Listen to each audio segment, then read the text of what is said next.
Good morning students. उम्मीद है आप सभी लोग स्वस्थ होंगे और सरकार के निर्देशों का पालन करते हुए अपने घरों में होंगे। आज मैं आपके सामने कुछ ज़रूरी बातें करने आया हूँ। देखिए बच्चों, क्या होता है, कई बार हम पढ़ते लिखते तो बहुत हैं, लेकिन बहुत सारे जो गुण हैं हमारे अंदर एक आदर्श विद्यार्थी में वो नहीं पाए जाते हैं। तो ज़रूरी ये है कि पढ़ाई लिखाई के साथ साथ हमारे अंदर कुछ अच्छे गुणों का होना भी बहुत आवश्यक है, जिससे हम समाज में एक अच्छे इंसान के रूप में जाने जाएं, कोई भी हम पर उंगली ना उठा सके। जब हमें कोई तकलीफ़ होती है या हमारी छवि खराब होती है तो साथ साथ हमारे माता पिता पर भी उनका उस बात का असर पड़ता है, आप सभी जानते हैं। तो हमें इस बात का ध्यान रखना चाहिए कि कोई भी ऐसा कार्य ना हो कि हम खुद शर्मिंदा हों, साथ साथ हमारे माता पिता के दिल को कोई ठेस पहुँचे। तो इसके लिए ज़रूरी है कि हम धीरे धीरे कुछ अच्छी बातें सीखें और अपने जीवन में उनको लागू करने का प्रयास करें। सबसे बड़ी बात देखिए बच्चों, होता क्या है कि जितना आप जीवन में अच्छाई को अपनाएंगे उतना आप अच्छे इंसान के रूप में जाने जाएंगे। सबसे ज़रूरी यह है कि आप पढ़ने के साथ साथ जो भी संदेश आपको किसी पाठ से मिलता है या कुछ अपने बड़े बुज़ुर्गों से सीखते हैं, वो अच्छी बातें ही हैं। आपको बहुत से ऐसे मित्र मिलेंगे, बहुत से ऐसी पुस्तकें आप पढ़ेंगे जिसमें हो सकता है कि आपका मन भटके, लेकिन ज़रूरी क्या है कि आप अपने बड़े बुज़ुर्गों की सलाह ज़रूर लें जब भी आपका मन भटके, जिससे आपको पता चले कि वास्तव में सही निर्णय क्या है जो हमारे भविष्य के लिए अच्छा है। तो आज इसी संदर्भ में मैं आज बात करूंगा, सुबह जल्दी उठना क्यों ज़रूरी है। आदर्श विद्यार्थी कौन है? आदर्श विद्यार्थी अर्थात ऐसा विद्यार्थी जिसको हम एक अच्छी नज़र से देखते हैं और ऐसा मानते हैं कि ये बच्चे को ऐसा होना चाहिए, यानी आइडियल स्टूडेंट। क्यों? हमारे गुरुकुल में, भारतीय संस्कृति में गुरुकुल शिक्षा का बहुत महत्व है। आपको जानकर आश्चर्य होगा, अभी भी हमारे यहाँ गुरुकुल हैं जहाँ पर ये गुरुकुल पद्धति की, गुरुकुल मेथड की शिक्षा दी जाती है। और दिल्ली में भी हैं, ऐसा नहीं कि दिल्ली में नहीं है। दिल्ली में ग्रीन पार्क के पास में एक क्षेत्र है, इलाका है गौतम नगर, वहाँ पर गुरुकुल है। मैं वहाँ गया हुआ हूँ, कई बार मेरा जाना हुआ है वहाँ पर। वही आपको वहाँ पर माहौल मिलेगा गुरुकुल वाला। सारा कार्य बच्चे स्वयं करते हैं। सबसे बड़ी बात है बच्चों, हम एक डिसिप्लिन सीखते हैं, अनुशासन सीखते हैं।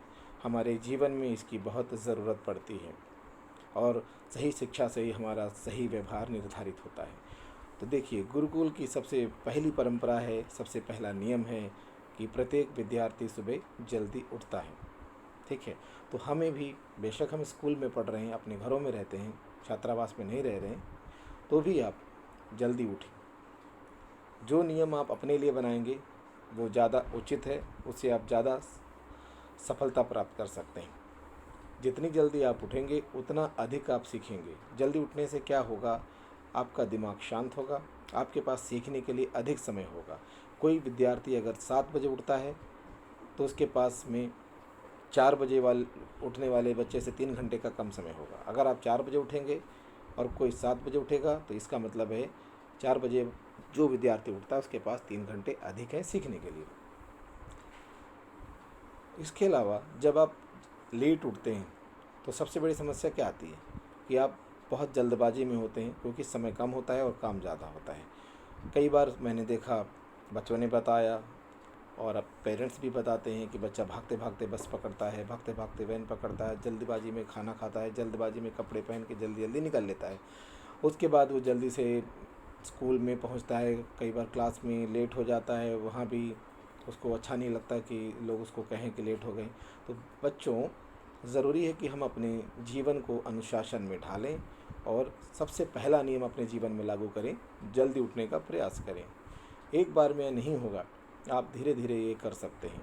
यदि आप 7 बजे उठने की आदत है तो आप आधा आधा घंटा करके कम कर सकते हैं। कभी 6:30 बजे, कुछ 6 बजे, कुछ दिनों बाद आप 5:30 बजे, फिर 5 बजे।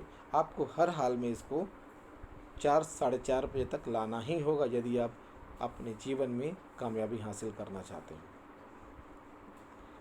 देखिए, सुबह उठने से सबसे बड़ी बात ये होती है कि आपको शुद्ध हवा मिलती है, शुद्ध ऑक्सीजन आपको पता है ज़रूरी है हमारे मस्तिष्क के, दिमाग के सही काम करने के लिए।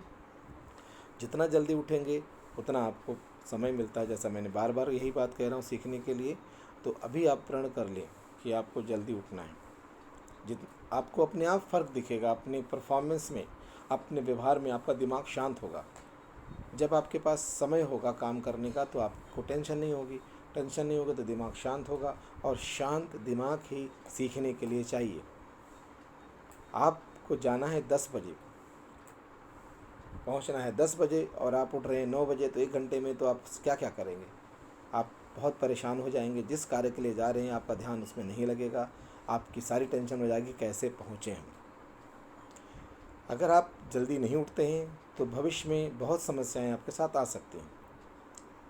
कई बार आप एग्ज़ाम देने जाएंगे, परीक्षा केंद्र पर लेट पहुंचेंगे, ठीक है, चाहे वो आपका सीबीएसई का परीक्षा केंद्र हो या किसी कॉम्पिटिटिव एग्ज़ाम का परीक्षा केंद्र हो। बहुत बार देखा गया है कि कुछ लोग बिल्कुल लास्ट में पहुंचते हैं, 5-7 मिनट लेट पहुंचते हैं और बाद में रिक्वेस्ट करते हैं कि हमें अंदर आने दिया जाए, लेकिन नियम इतने सख्त होते हैं कि आपको आने की इजाज़त नहीं मिलती है, अंदर आपकी एंट्री नहीं होती है।